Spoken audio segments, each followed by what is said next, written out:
பிரசித்தி பெற்ற அம்மன் கோயில்களில் முதன்மையான ஸ்தலமாக இருக்கிறது மாங்காடு.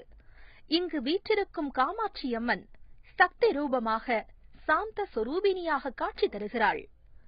கைலாயத்தில் இருந்த சிவபெருமானின் கண்களை பார்வதி தேவி விளையாட்டாக மூடியதும் உலகமே இருந்து போனதாம். அம்பாளின் இந்த செய்கையால் கோபமடைந்த ஈசன் அவரை பூலோகம் சென்று தவம் செய்து மீண்டும் தன்னை வந்தடையும்படி தெரிவித்துள்ளார். அப்போது மாங்காடு வந்த காமாட்சி நெருப்பை மூட்டி தவம் செய்து வந்துள்ளார்.